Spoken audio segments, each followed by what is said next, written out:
Good morning. Welcome to Tribune News on Q, your go-to morning news source, only here at the Daily Tribune. We're live on Daily Tribune's Facebook page, Daily Tribune PH on YouTube, and the Daily Tribune Official on TikTok. For today's headlines. The Philippine government's failure to secure the return of former Ako Bicol Representative Eliana raises questions about possible coordination lapses and whether he is receiving help to evade authorities. Now, despite being one of Metro Manila's wealthiest LGUs, San Juan City faces scrutiny as its lone public hospital lacks basic diagnostic equipment, putting Mayor Francis Zamora under renewed pressure. The Bureau of Customs cleared 19 luxury vehicles linked to the Discaya couple of smuggling, but the fleet remains frozen amid a multi-billion-peso tax dispute. Philippine National Police Chief Jose Molenser Natatas Jr. ordered commanders to boost operations to keep law enforcement uninterrupted amid the looming power shortages in off-grid provinces. Nitrogen dioxide levels in Metro Manila have dropped below pre-fire levels for 2 straight days, signaling improved air quality after a major Navotas landfill blaze, according to the Philippine Space Agency. The Bangko ng Sentral ng Pilipinas and BDO Foundation have teamed up to launch a financial education program to improve money management among fisherfolk and low-income earners. The rise of Bini continues to gain global momentum as the P-pop act is set to receive one of the top honors at the Billboard Women in Music 2026.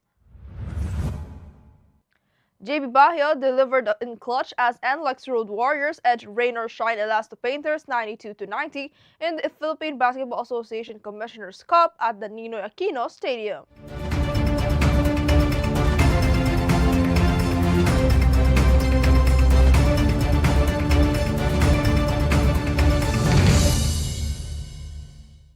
Today is the 30th of April, 2026, Thursday, and I'm Eliana Lacap bringing you today's top stories.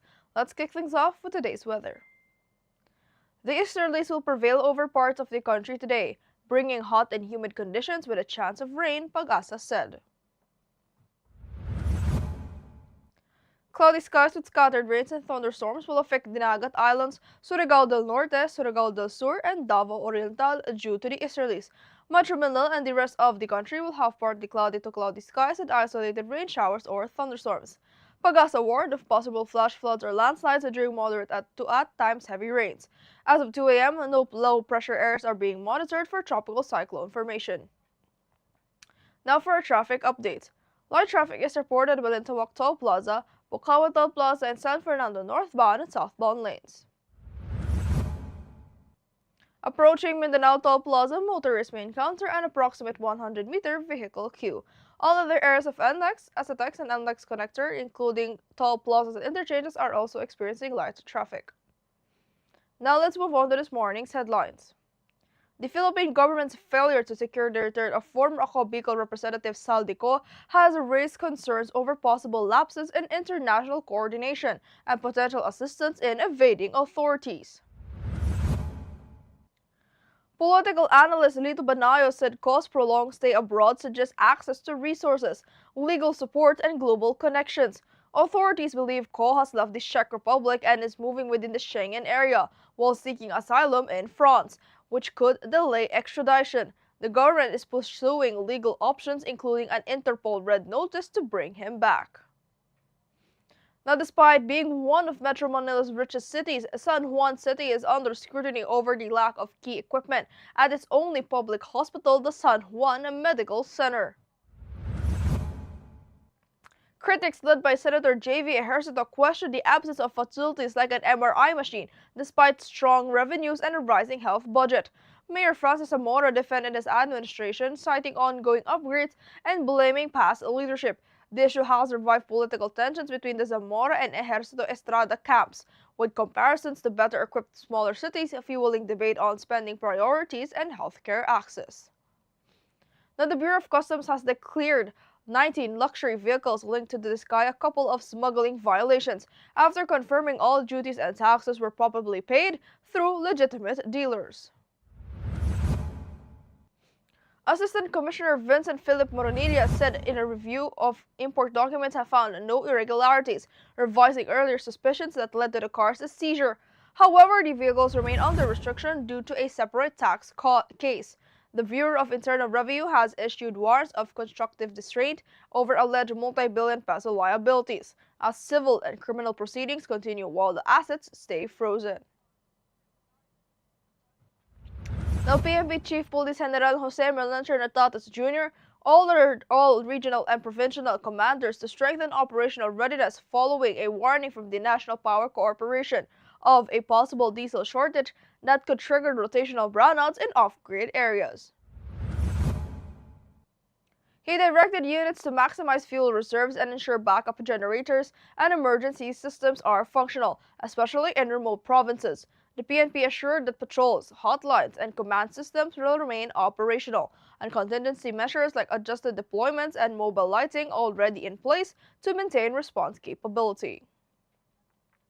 Now, the Philippine Space Agency reports nitrogen dioxide levels in Metro Manila have dropped below pre-fire levels for 2 consecutive days, following the Navotas landfill blaze, signaling improving air quality.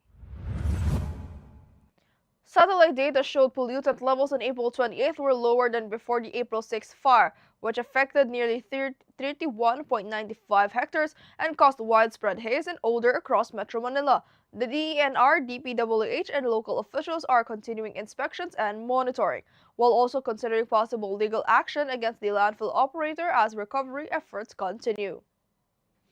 Now, the Bangko Sentral ng Pilipinas and BDO Foundation have launched a financial education program in Parañaque in partnership with the local government, targeting fisherfolk vendors and other small-scale earners with irregular incomes. The initiative aims to improve financial literacy by teaching saving, budgeting, and resource management to strengthen financial resilience in vulnerable communities. Officials said the program supports broader financial inclusion efforts through public-private cooperation, while beneficiaries are welcomed lessons on better banking and saving practices to improve household financial stability. Now, P-pop group BINI will be honored with the Global Force Award at the Billboard Women in Music 2026, recognizing their rising global influence. The award will be presented by Cara Delevingne at the Hollywood Palladium in Los Angeles, with Keke Palmer hosting the ceremony. The recognition follows the group's expanding international reach, boosted by global releases and performances.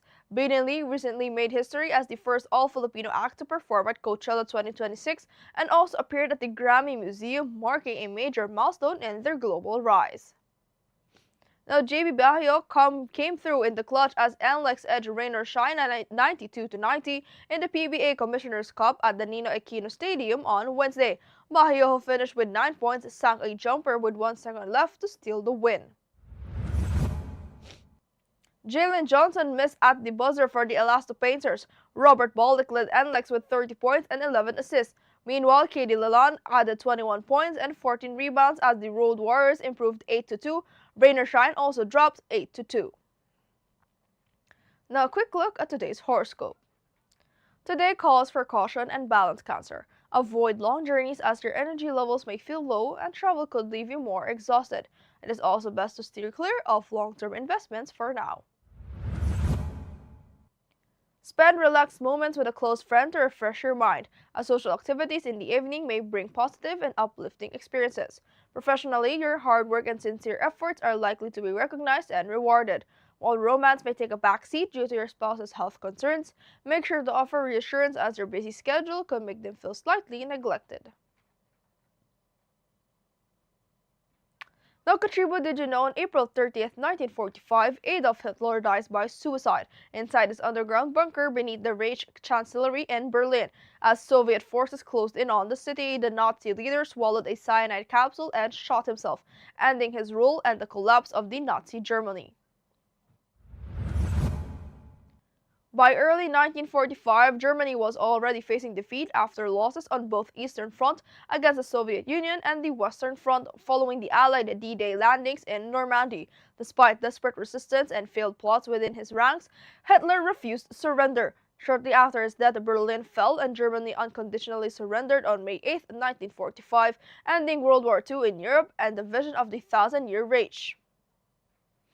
Now, this morning's video will teach you how to confirm whether someone is Pinoy or not when you meet them in other places. The Instagram reel has racked up 737,000 views and has netizens laughing. Let's watch this. Mga kababayan, hep hep!